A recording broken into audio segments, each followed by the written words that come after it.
Welcome home. Shalom jemaat yang terkasih, senang bisa menyapa Anda. Meskipun ibadah ini masih dilakukan secara online, tapi biar hati kita tidak kehilangan rasa haus, rasa lapar, gairah kita untuk mencari Tuhan. Dimanapun Anda berada, saya percaya bahwa Tuhan ada, Tuhan hadir di sana, dan Tuhan siap melawat Anda dimanapun Anda berada. Bapak Ibu Saudara-saudari yang terkasih, agar kita bisa tetap terhubung, Gereja Mawar Sharon, Surabaya Barat, ingin hadir bagi Anda. Oleh karena itu, apabila Anda membutuhkan pelayanan-pelayanan berikut, atau salah satu dari pelayanan berikut, seperti apabila Anda mau menerima Yesus sebagai Tuhan dan Juru Selamat.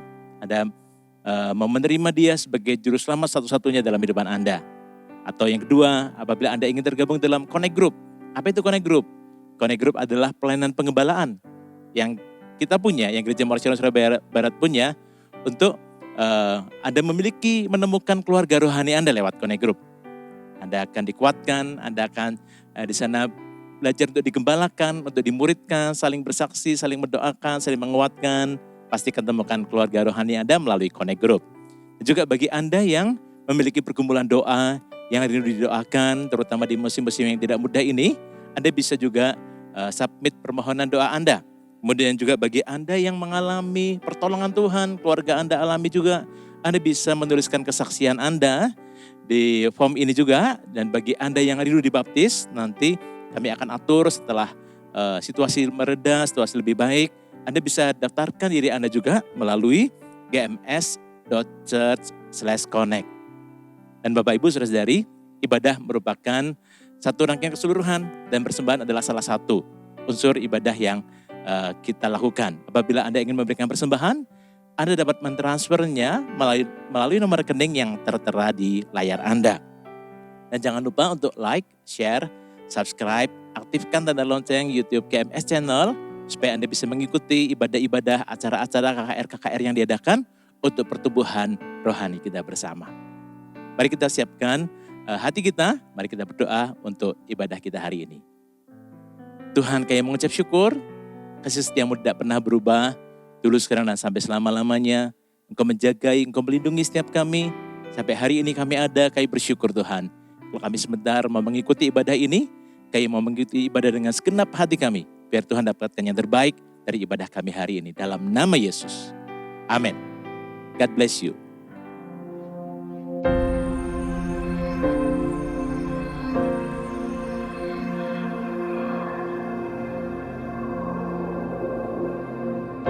Orang yang suka memuji akan kuat roh doanya.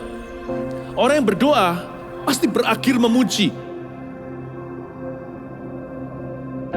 Karena Allah bertata di atas pujian. Siapa memuji, Allah mengatasi hidupnya.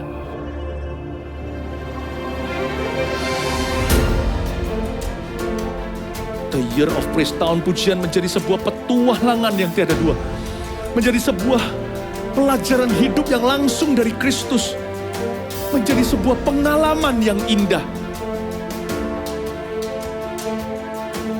Waktu kita memuji Tuhan, seluruh kerajaan itu berdiri di sampingmu. Waktu kita memuji, seluruh kerajaan Allah dan kereta-keretanya yang tidak kelihatan berkuda dan berapi-api itu berada di kanan kiri. Semakin fisik kita lemah, roh kita semakin memuji Tuhan. Semakin jasmani kita terbatas, semakin rohani kita tidak boleh dibatasi.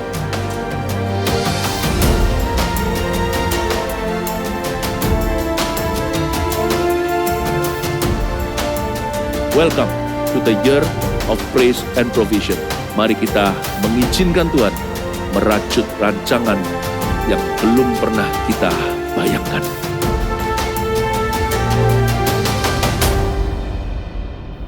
Shalom semuanya, Yesus adalah segalanya dalam hidup kita.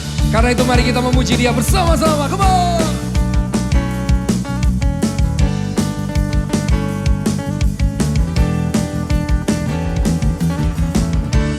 Ku naikkan syukur buat segala perbuatan-Mu, kasih-Mu di dalam hidupku tiada terukur. Betapa besar kasih-Mu, sungguh ku kagum akan Engkau, Yesus.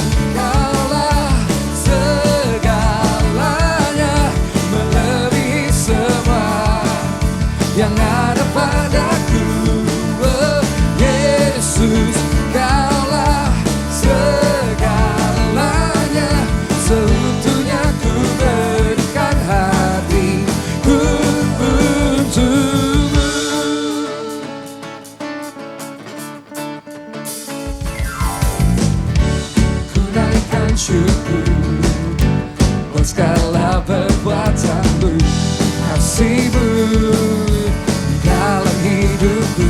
Tiada terukur, tiada terukur, betapa besar kasihmu. Sungguh aku akan engkau, Yesus, Yesus, kaulah segalanya,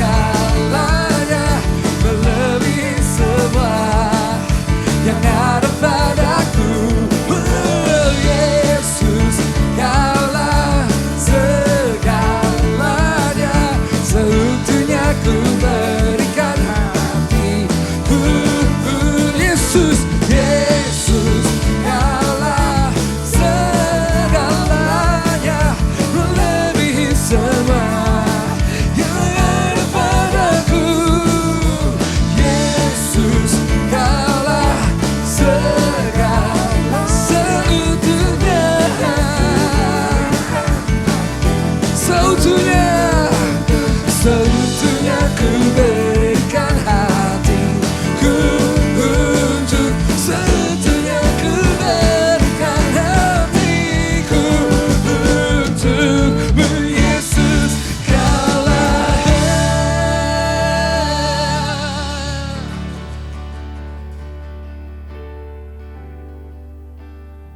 segalanya. Kami berikan hati kami seutuhnya kepadamu. Hanya Kau yang kami sembah.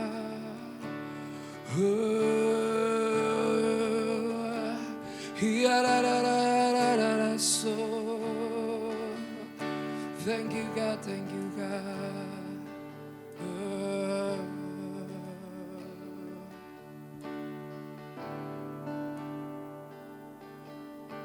Kau telah buktikan cintamu padaku. Kau membayarku dengan hidupmu. Ku bersyukur yang ada padaku, semuanya milikmu. Ku persembahkan seluruh hidupku di mezbamu. Hanya Kau yang menjadi tempat jawaban. Hanya Kau tempatku berharap. Berjalan bersamamu, ku takkan goyah. Sebab tangan kasih-Mu tersedia bagiku. Selamanya Kau ku cinta.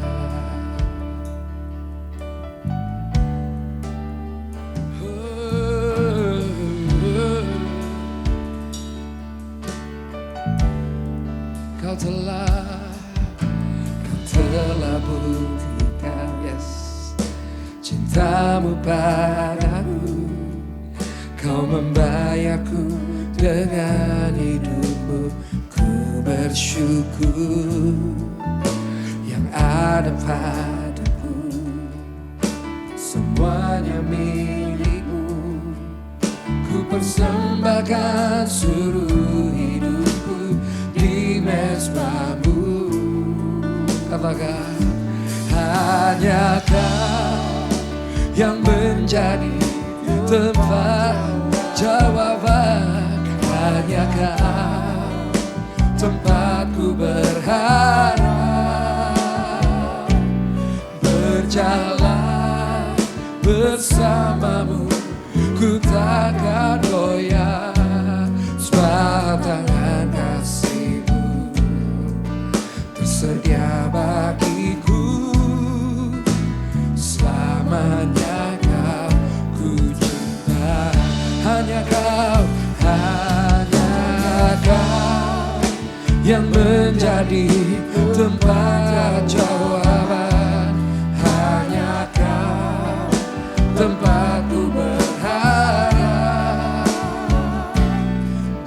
berjalan bersamamu, ku takkan goyah sebatang kasih-Mu tersedia bagiku.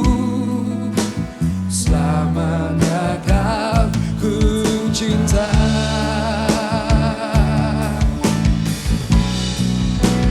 Hanya Kau yang menjadi tempat jawaban. Hanya Kau tempatku berharap. Berjalan bersamamu, ku takkan goyah sebab tangan kasih-Mu tersedia bagiku. Selamanya Kau ku cinta. Hanya Kau yang menjadi tempat jawaban. Hanya Kau tempatku berharap. Berjalan bersamamu, ku takkan goyah sebab tanggal kasih-Mu tersedia bagiku. Selamanya Kau ku cinta. Hanya Kau Tuhan. Hanya Kau yang menjadi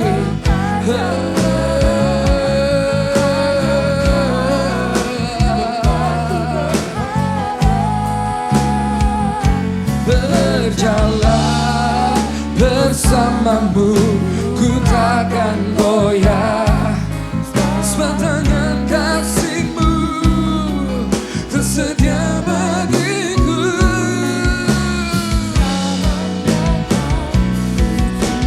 Sebab tangan kasih-Mu tersedia bagiku. Selamanya Kau ku cinta. Sebab tangan kasih-Mu tersedia selamanya ku cinta.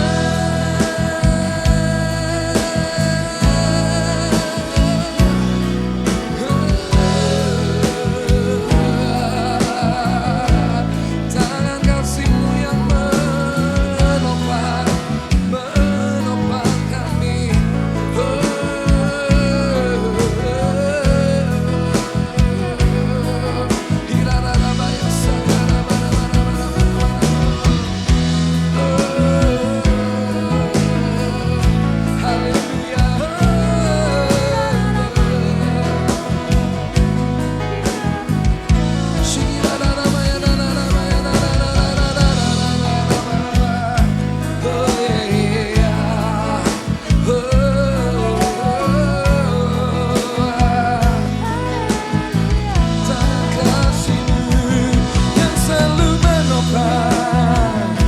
Yang selalu mengangkat kami, yang selalu menemani kami.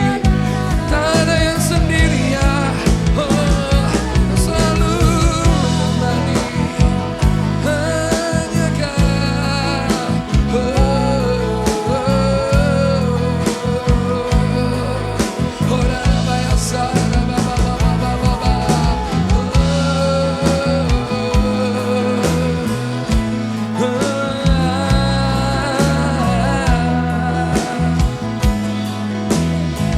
Hanya Kau.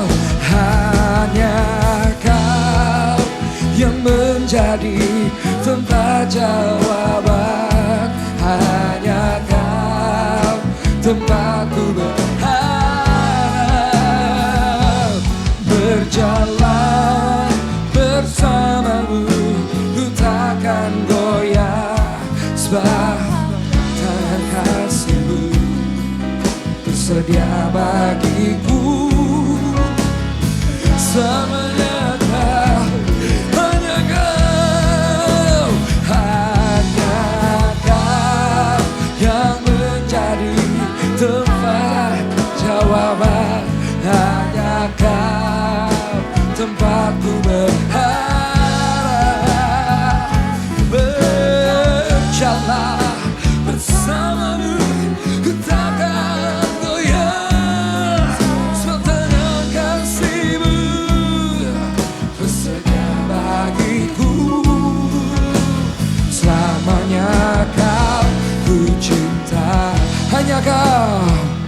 hanya kau yang menjadi tempat jawaban, hanya kau tempatku berharap,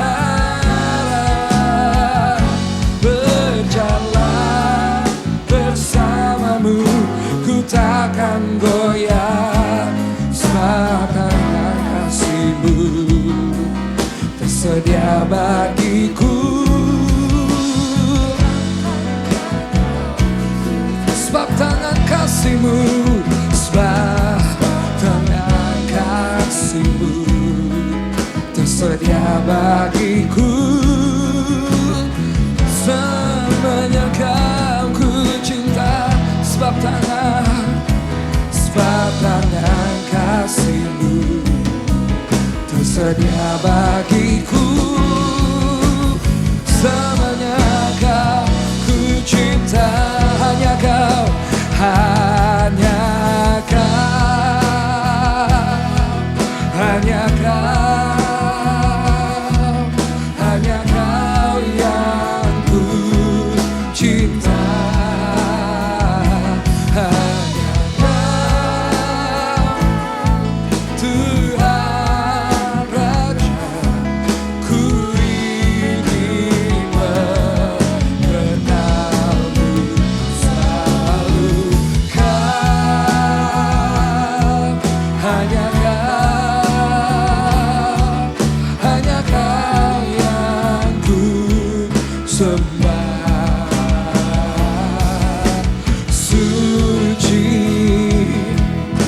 suci, layak Engkau, layak.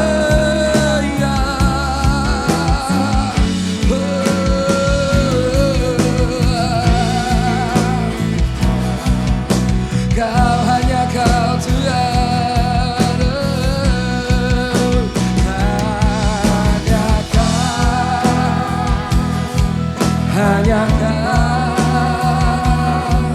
hanya kau yang ku cinta, yeah.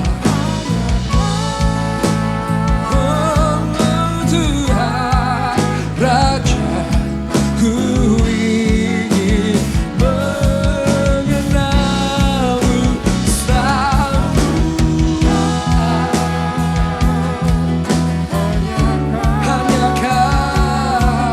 Hanya kau yang ku sembah.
Shalom Bapak Ibu Saudara, selamat hari Minggu, selamat kita beribadah. Sebentar kita akan mendengarkan firman Tuhan, mari kita berdoa terlebih dahulu. Tuhan terima kasih buat hari ini ya Tuhan, hari ini kami siap untuk dibangun, kami siap mendengar kebenaran firman Tuhan.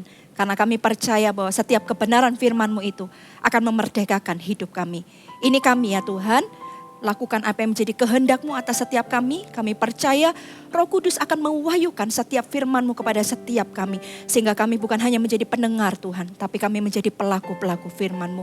Urapi juga hamba, sembunyikan hamba di balik salib-Mu, biar nama Tuhan yang dipermuliakan. Di dalam nama Tuhan Yesus Kristus Tuhan. Haleluya. Amin. Shalom Bapak Ibu Saudara. Hari ini saya mau menyampaikan firman Tuhan tentang pelajaran berharga dari seorang janda di Sarfat. Ya, kita akan sama-sama pelajari apa sih yang Tuhan mau katakan melalui peristiwa ini. Mari buka sama-sama saya di dalam 1 Raja-Raja pasal yang ke-17, ayat yang ke-7 sampai ayat yang ke-16. Elia dan janda di Sarfat. Tetapi sesudah beberapa waktu sungai itu menjadi kering, sebab hujan tiada turun di negeri itu. Maka datanglah firman Tuhan kepada Elia. Bersiaplah, pergilah ke Sarfat yang termasuk wilayah Sidon, dan diamlah di sana. Ketahuilah aku telah memerintahkan seorang janda untuk memberi engkau makan. Sesudah itu ia bersiap, lalu pergi ke Sarfat. Setelah ia sampai ke pintu gerbang kota itu, tampaklah di sana seorang janda sedang mengumpulkan kayu api. Ia berseru kepada perempuan itu katanya, "Cobalah ambil bagiku sedikit air dalam kendi supaya aku minum." Ketika perempuan itu pergi mengambilnya, ia berseru lagi, "Cobalah ambil juga bagiku sepotong roti." Perempuan itu menjawab, "Demi Tuhan Allahmu yang hidup, sesungguhnya tidak ada roti padaku sedikit pun, kecuali segenggam tepung dalam tempayan dan sedikit minyak dalam buli-buli. Dan sekarang aku sedang mengumpulkan dua tiga potong kayu api. Kemudian aku mau pulang dan mengolahnya bagiku dan bagi anakku. Dan setelah kami memakannya, maka kami akan mati." Tetapi Elia berkata kepadanya, "Janganlah takut, pulanglah, buatlah seperti yang kau katakan. Tetapi buatlah lebih dahulu bagiku sepotong roti bundar kecil daripadanya. Dan bawalah kepadaku, kemudian barulah kau buat bagimu dan bagi anakmu.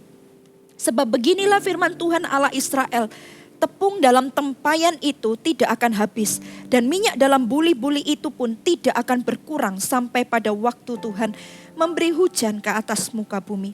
Lalu pergilah perempuan itu dan berbuat seperti yang dikatakan Elia. Maka perempuan itu dan dia serta anak perempuan itu mendapat makan beberapa waktu lamanya. Tepung dalam tempayan itu tidak habis, dan minyak dalam buli-buli itu tidak berkurang, seperti firman Tuhan yang diucapkan dengan perantaraan Elia. Luar biasa Bapak Ibu Saudara ya, peristiwa ini. Ketika itu Tuhan Yesus itu menyuruh Elia dari sungai Kerit. Dia itu ketika sungai Kerit ini menjadi kering, pindah ke Sarfat. Nanti di situ engkau akan ketemu janda. Ya, janda itu akan memberikan Elia itu makan. Nah, ketika dia sampai di Sarfat, bertemulah dia dengan seorang janda itu. Lalu dia minta minum, minta air. Ketika janda ini pergi untuk mengambil air bagi Elia, lalu dia minta lagi, minta berikutnya. Dia minta, "Cobalah ambil bagiku sepotong roti," minta makan Bapak Ibu Saudara. Lalu setelah itu wanita ini berkata, janda ini berkata bahwa, "Aku tidak punya lagi, yang kupunya ini cuman tepung segenggam ini. Dan minyak sedikit di dalam buli-buli. Nanti kalau aku sudah buat, ini hanya cukup untuk aku dan anakku." Ya, lalu Elia berkata seperti ini, "Pulanglah, buatlah seperti yang kau katakan itu. Tapi buatkan roti itu untukku, roti bundar kecil untukku. Baru setelah itu untukmu dan untuk anakmu." Kelihatannya egois ya Bapak Ibu Saudara, tapi luar biasa yang terjadi. Ketika wanita ini melakukan seperti apa yang diminta oleh Elia. Akhirnya singkat cerita, dia memberikan roti itu kepada Elia. Firman Tuhan katakan, itu minyak tidak pernah habis. Lalu juga tepung itu juga tidak pernah habis. Dengan kata lain, Tuhan pelihara hidup janda ini. Bapak Ibu Saudara, ada beberapa hal poin yang kita pelajari dari pelajaran ini. Yang pertama apa? Yang pertama itu adalah Tuhan itu punya acaranya pada masing-masing orang. Setiap orang itu Tuhan itu punya acaranya. Tuhan itu punya rencananya gitu ya. Di ayat yang ke-7 dan ayat yang ke-8, firman Tuhan katakan seperti ini. Tetapi sesudah beberapa waktu sungai itu menjadi kering, sebab hujan tiada turun di negeri itu. Maka datanglah firman Tuhan kepada Elia, bersiaplah, pergilah ke Sarfat yang termasuk wilayah Sidon, dan diamlah di sana. Ketahuilah aku telah memerintahkan seorang janda untuk memberi engkau makan. Tuhan itu menyuruh Elia pergi ke Sarfat. Ketika sungai Kerit itu menjadi kering, Tuhan menyuruh ke Sarfat. Nanti di sana Elia itu akan dikasih makan sama janda. Yang dikasih makan itu bukan cuman Elianya. At the end, Tuhan pelihara kehidupan janda itu juga. Tuhan melakukan mujizat dalam kehidupan janda di Sarfat ini. Tuhan itu punya acaranya sama Elia, Tuhan juga punya acaranya sama janda di Sarfat ini. Dan Tuhan itu punya acaranya kepada setiap masing-masing orang di muka bumi ini. Tuhan itu punya acaranya dan Tuhan itu punya rencananya. Nah, kalau kita tahu bahwa Tuhan itu punya acaranya kepada setiap masing-masing orang, maka sesungguhnya setiap kita ini harusnya kita tidak perlu iri ketika melihat orang lain itu berhasil.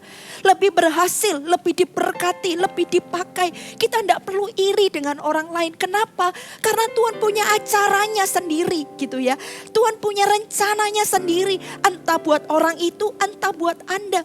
Demikian juga sebaliknya, kalau kita lihat orang lain itu terpuruk, kalau lihat orang lain mengalami sebuah masalah yang besar, atau mungkin orang lain itu mengalami sebuah musibah di dalam kehidupannya, maka kita pun tidak perlu berburuk sangka kepada orang itu. Kita tidak perlu juga curiga, jangan-jangan orang ini kena kutuk, jangan-jangan orang ini berdosa berat sama Tuhan. Kita pun tidak perlu melakukan itu. Kenapa? Karena Tuhan itu punya acaranya kepada setiap orang. Masing-masing itu beda-beda. Tidak bisa dibuat sama, Bapak Ibu Saudara. Bagian kita, kalau kita tahu bahwa Tuhan itu punya acaranya kepada setiap masing-masing orang, termasuk kita. Maka bagian kita ini adalah apa? Jaga hidup. Bagian kita ini adalah jaga hidup. Bagian kita ini adalah memberi diri untuk apa? Untuk terus dibimbing. Memberi diri untuk terus mau dipimpin gitu ya. Sama seperti Elia ini. Elia mau dipimpin. Dari sungai Kerit dia begitu dipelihara sama Tuhan. Dikasih makan gitu ya. Dia dapat minum dari sungai itu. Burung-burung gagak diperintahkan untuk memberi makan Elia di sana. Lalu setelah itu Tuhan berkata, ayo beralih, ayo pindah ke Sarfat. Bukan gagak lagi yang memberi makan dia nanti. Tapi siapa? Seorang janda yang akan Tuhan pakai untuk memberi makan Elia. Tuhan punya acaranya gitu ya. Tuhan punya acaranya luar biasa ya Elia. Elia itu orangnya taat. Dia taat, dia bisa lihat mujizat terjadi dalam kehidupannya, pemeliharaannya. Dari satu ketaatan kepada ketaatan berikutnya. Lalu janda Sarfat juga gitu ya, Tuhan punya acara sama dia. Dia ini cuma punya segenggam tepung dalam tempayan. Lalu dia cuma punya minyak di dalam buli-buli, cuma sedikit minyak itu. Lalu diminta lagi untuk dikasihkan buat roti. Lalu rotinya itu diberikan dulu kepada Elia. Padahal janda itu sudah berkata, ini cuma cukup buat aku. Kalau aku makan gitu ya, ini aku makan dan anakku makan. Setelah itu sudah tidak tahu. Kita tuh tidak tahu hidup kita bagaimana. Kita bisa mati gitu kan. Lalu tapi Elia berkata, iya perbuatlah seperti itu.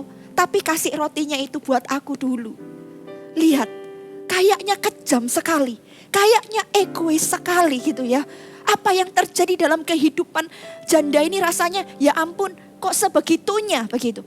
Tetapi ketika janda ini melakukannya seperti yang diperintahkan oleh Elia. Maka lihat mungkin janda ini tidak pernah punya bayangan bahwa minyaknya itu tidak pernah habis.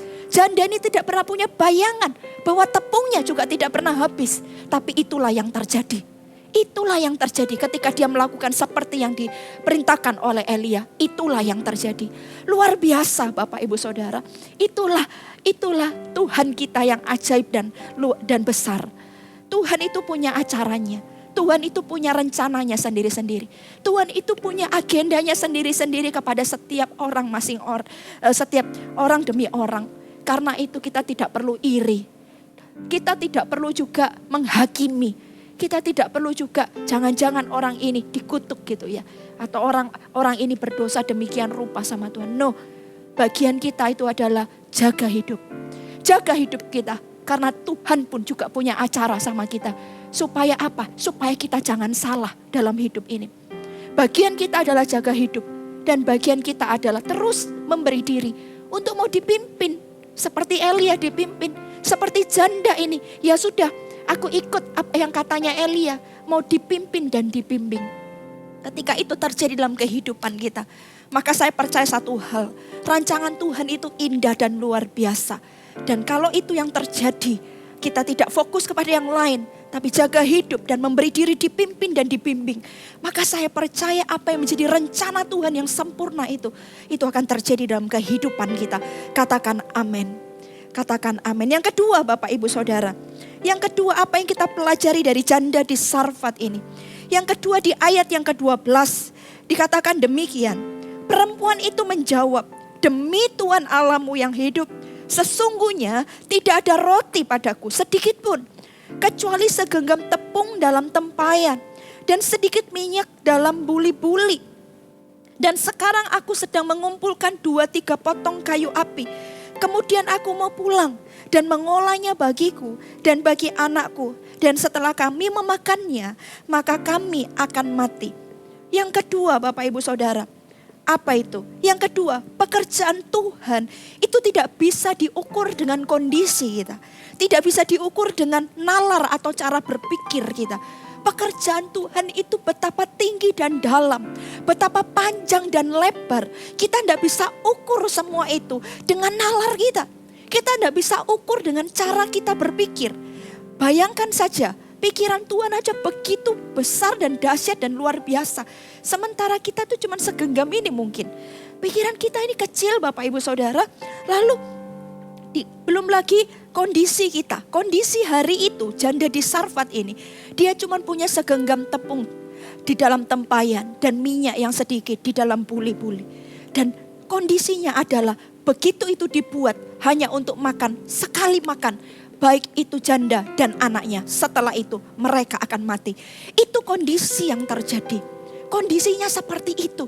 Tapi Tuhan itu kalau bekerja di luar dari kondisi kita. Di luar dari cara berpikir kita.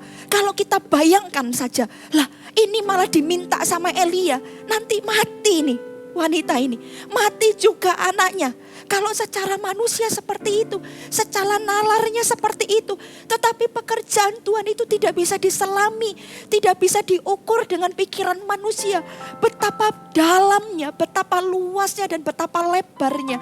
Betapa ajaib dan dahsyatnya. Dan itu terbukti Bapak Ibu Saudara. Ketika janda ini melakukannya, lihat itu tepung tak pernah habis, minyak pun tak pernah habis. Ada pemeliharaan, ada mujizat Tuhan. Bapak Ibu Saudara, lihat itu yang luar biasa. Karena itu, kalau kita tahu bahwa pekerjaan Tuhan ini tidak bisa diukur dengan kondisi kita, cara berpikir kita, nalar kita, maka bagian kita ini apa? Bagian kita ini sederhana, percaya kepadanya dan melangkah. Cukup percaya saja kepadanya dan melangkah. Karena Bapak Ibu Saudara, kadang kalau kita lihat kondisi kita, tidak mungkin. Kalau kita lihat keadaan kita, tidak bisa. Kalau kita lihat kemampuan kita, ini di luar dari kemampuan kita. Di luar dari semua perhitungan kita. Di luar dari semua yang kita bayangkan. Atau mungkin pengalaman-pengalaman kita. Di luar itu semua. Kalau itu di luar itu semua, maka bagian kita sederhana. Kita cukup percaya kepadanya. Percaya kepadanya dan melangkah. Katakan amin. Percaya. Namanya percaya itu semua totalitas. Percayalah kepadanya 100% Bapak Ibu Saudara. Bukan 99,9%. Tapi percayakanlah itu 100%. Sepenuhnya. Ini wanita, ini janda. Dia percaya sepenuhnya. Kenapa? Karena taruhannya adalah nyawanya. Taruhan wanita, janda ini dan anaknya itu adalah nyawanya. Karena ketika dia memberikan roti ini, maka dia akan mati. Taruhannya itu adalah nyawanya. Coba, di titik apa orang itu kalau Kalau itu sudah ada hubungannya dengan nyawa, tapi dia tetap percaya, itu berarti dia itu percaya sepenuhnya.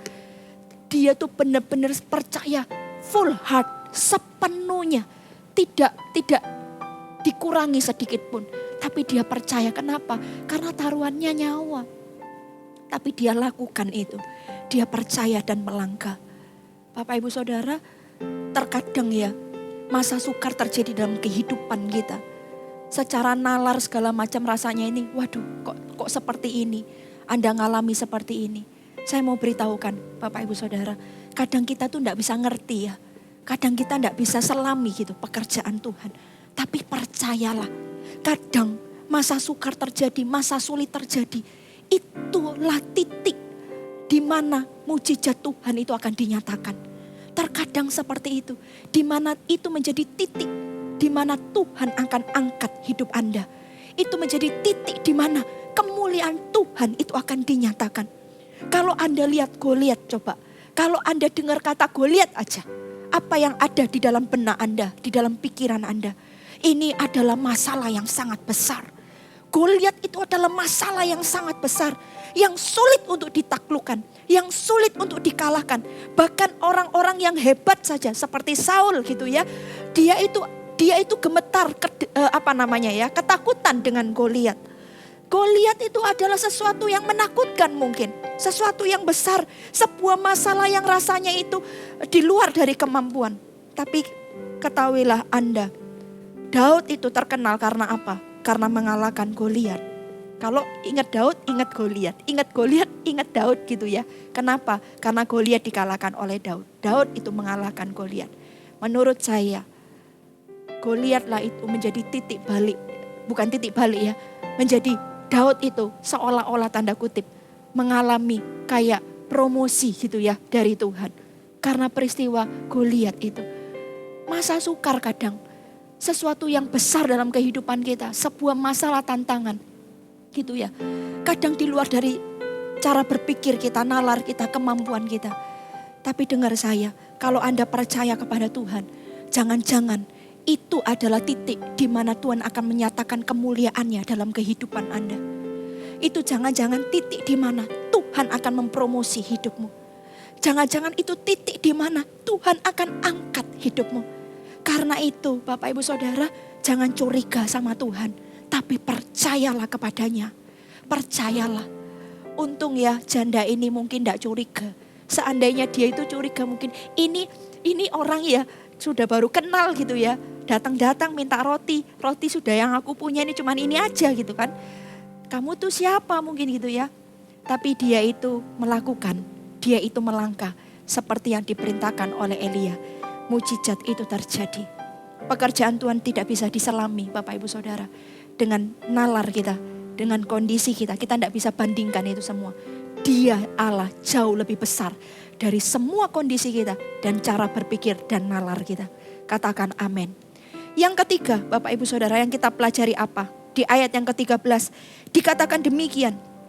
Tetapi Elia berkata kepadanya, janganlah takut, pulanglah, buatlah seperti yang kau katakan. Tetapi buatlah lebih dahulu bagiku sepotong roti bundar kecil daripadanya. Dan bawalah kepadaku.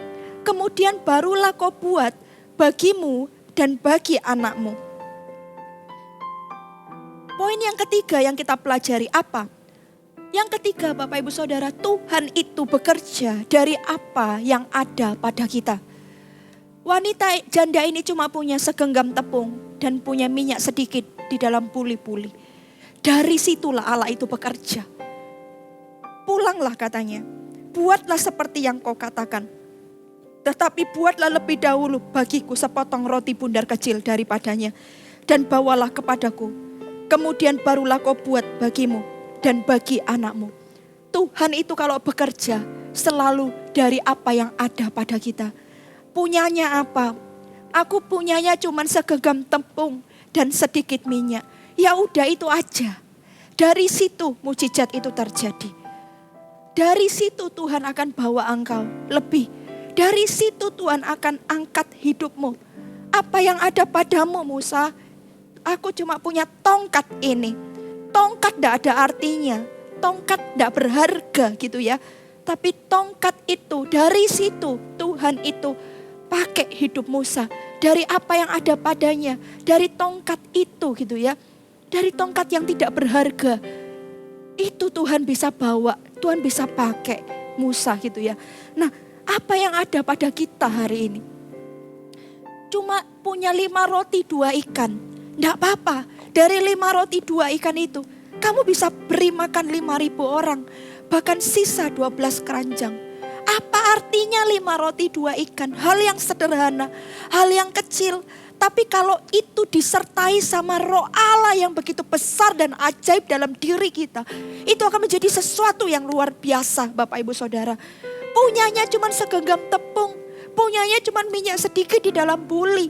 Tetapi kalau disertai dengan ketaatan akan suara Tuhan, itu menjadi luar biasa. Apa yang ada padamu hari ini? Apa yang ada padamu? Terkadang orang itu mencari apa yang tidak ada. Orang itu berharap dari apa yang tidak ada padanya. Seandainya aku punya ini, seandainya aku punya modal lebih, seandainya koneksiku banyak, seandainya ini, seandainya itu, seandainya aku lulusan ini, seandainya aku dari sekolah ini, atau apapun juga. Orang selalu berharap kepada apa yang tidak ada padanya. Tetapi dia lupa Allah itu bekerja dari apa yang ada padanya, apa yang dia punya. Kalau Anda tahu bahwa Tuhan itu bekerja dari apa yang Anda punya. Sekalipun kecil, sekalipun sedikit, sekalipun sederhana. Bapak Ibu Saudara, setialah. Setialah. Ketika engkau setia mengerjakannya. Ketika engkau setia mengolahnya. Ketika engkau setia melakukannya. Sekalipun cuma sedikit, sekalipun cuma kecil, sekalipun sederhana. Tetapi Allah itu sangat menghargai sesuatu yang kecil, sesuatu yang sederhana. Sesuatu yang mungkin tidak dianggap gitu ya. Tapi Allah itu menghargai dan disertai dengan kesetiaan. Itu luar biasa. Ingat peristiwa talenta itu. Hai hambaku yang setia dan bertanggung jawab katanya. Dari 5 menjadi 10. Dari 2 menjadi 4. Orang yang setia. Kalau Anda lihat kok cuma 2 gitu ya. Seperti yang cuma 1 itu. Cuma 1 gitu dikubur akhirnya. Apa yang ada padamu? Kalau Anda punya 2, Anda punya 5. Setialah. Karena dari situlah Allah itu bekerja. Dari situlah Tuhan akan angkat hidup Anda. Dari situlah mujizat itu akan terjadi. Katakan amin Bapak Ibu Saudara. Katakan amin. Luar biasa ya kalau kita punya Tuhan yang begitu ajaib. Ya, kita tuh enggak usah pusing mikirkan apa yang enggak ada pada kita. Kita cukup lihat, kita cukup fokus dengan apa yang ada pada kita hari ini. Sekalipun itu kecil, sekalipun itu sederhana. Tapi ketika kita melakukannya dengan setia, yang kecil itu pun akan Tuhan bawa menjadi besar. Katakan amin. Selanjutnya Bapak Ibu Saudara, poin yang berikutnya, poin yang terakhir. Di ayat yang ke-15 dikatakan demikian.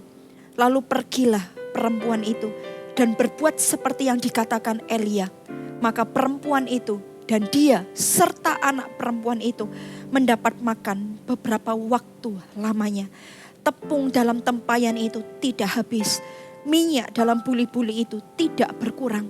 Seperti firman Tuhan yang diucapkannya dengan perantaraan Elia.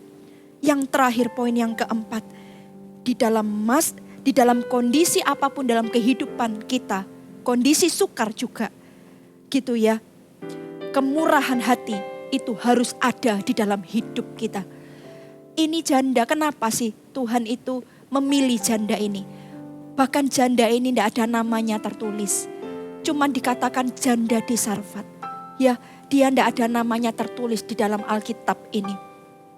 Lalu Tuhan menyuruh Elia berjumpa janda yang ada di Sarfat. Kenapa? Janda ini punya kemurahan hati di dalam dirinya. Punya kemurahan hati. Pada masa itu adalah masa kekeringan Bapak Ibu Saudara. Namanya masa kekeringan itu berarti air itu kan sulit. Air itu jarang gitu ya. Tapi apa yang terjadi? Ketika Elia datang, dia minta, berikan aku minum. Lalu ini wanita, apa yang dilakukan? Dia segera pergi. Di ayat yang ke-10, Cobalah ambil bagiku sedikit air dalam kendi supaya aku minum. Ketika perempuan itu pergi, langsung pergi dia. Ambil minum. Ketika waktu ambil minum itu, Elia ngomong lagi. Ia berseru lagi. Cobalah ambil juga bagiku sepotong roti. Minta lagi sepotong roti. Lalu di titik ini janda ini berkata, aku ini cuma punya tepung segenggam ya, minyak sedikit di dalam buli. Itu mungkin dia itu berargumen sebentar ya. Tapi apa yang terjadi juga, dia tetap pergi dan tetap membuatkan roti bagi Elia. Apa yang terjadi? Mujizat terjadi. Itu tepung tidak pernah habis. Minyak juga tidak pernah berkurang. Tuhan pelihara hidup janda ini. Di masa kekeringan, di masa sukar, kemurahan hati itu harus ada, tetap ada dalam kehidupan kita. Kualitas hidup seseorang itu tampak ketika masa sukar terjadi dalam kehidupannya. Apakah kualitas kita ini sebagai anak Tuhan itu ada dalam kehidupan kita? Karakter ilahi itu ada dalam kehidupan kita. Kemurahan hati, janda ini punya kemurahan hati. Dia itu cuma punya tepung sedikit, minyak sedikit, tetap kasih buat Elia, tetap buatkan Elia. Sudah kekeringan, masa yang sulit, air sulit, tapi dia tetap memberi minum kepada Elia. Ada kemurahan hati di dalam diri janda ini. Bapak Ibu Saudara, hari ini adalah masa-masa yang sukar.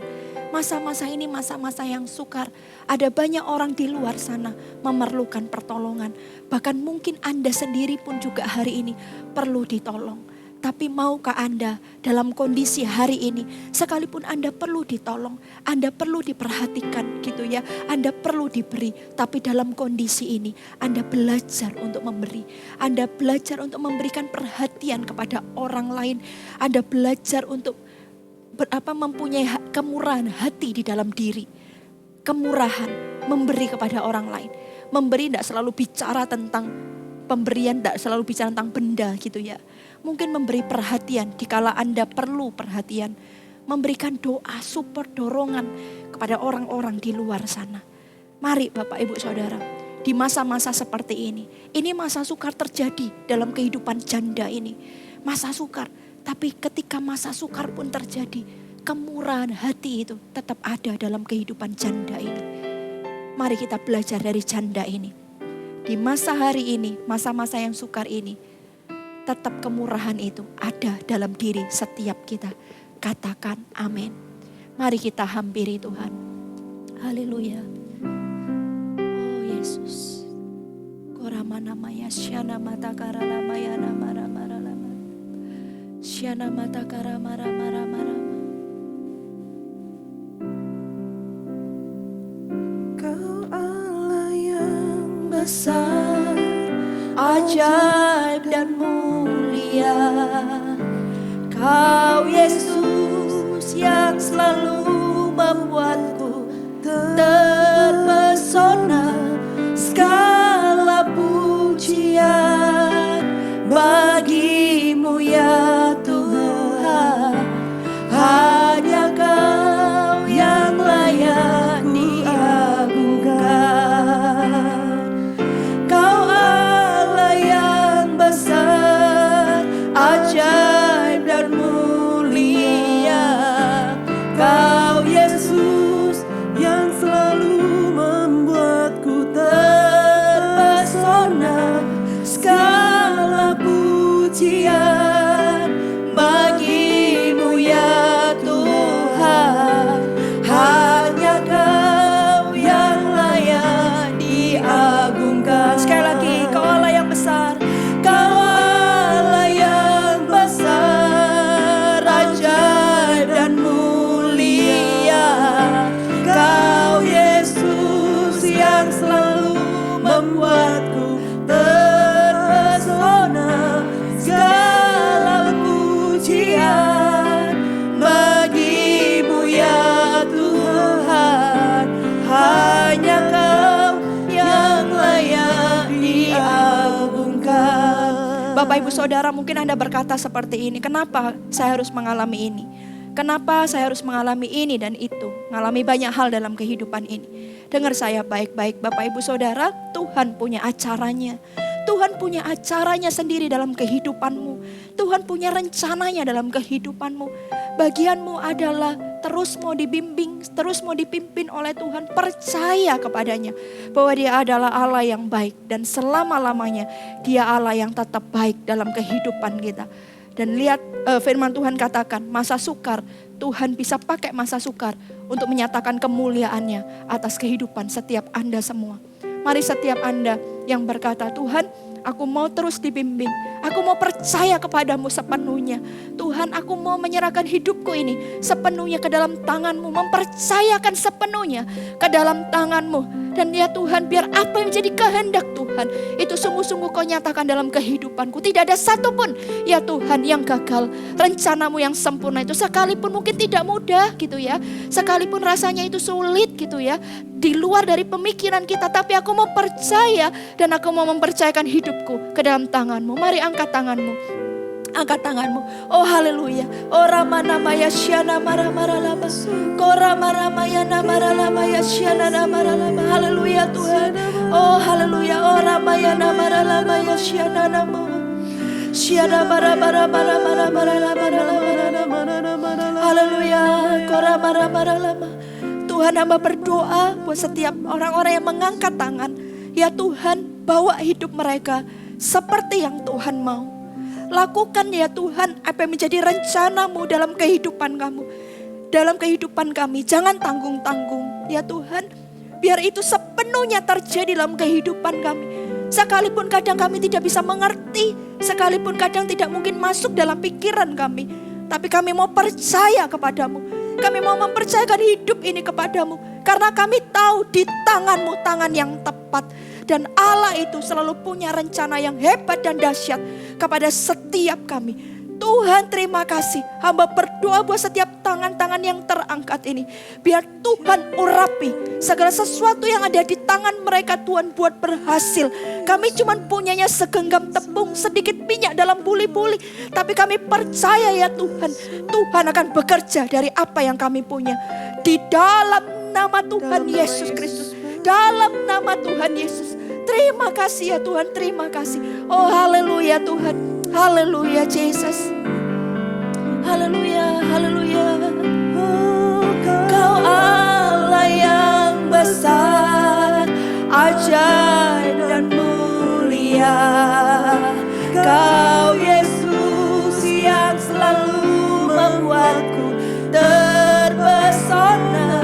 Segala pujian bagi-Mu ya Tuhan. Hanya Kau yang layak diagungkan. Mari angkat kedua tanganmu. Kau Allah yang besar. Jamah setiap hati dalam nama Tuhan Yesus. Jamah setiap hati ya Tuhan. Hamba berdoa setiap anak-anak Tuhan. Biar Tuhan jamah dimanapun mereka berada. Di dalam nama Tuhan Yesus. Dalam nama Tuhan Yesus. Namanya hamba berdoa jadi kuat, rohmu jadi kuat. Oh yang gagah perkasa, aku berdoa dalam nama Tuhan Yesus Kristus. Terima kasih Tuhan, ajaib dan mulia. Kau Yesus yang selalu membuatku terpesona. Segala pujian bagi-Mu ya Tuhan. Hanya Kau yang layak diagungkan. Mari angkat kedua tanganmu.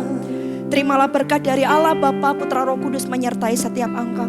Ketika engkau takut akan Tuhan, ketika engkau melakukan perintah-perintahnya, apapun yang ada di tanganmu, Tuhan buat berhasil. Hidupmu aman di tangan yang tepat, yaitu Tuhan Yesus Kristus namanya. Dan Tuhan akan membawa engkau dari kemuliaan satu kepada kemuliaan yang lebih besar lagi. Di dalam nama Tuhan Yesus Kristus, terimalah berkat Tuhan ini. Haleluya. Amin.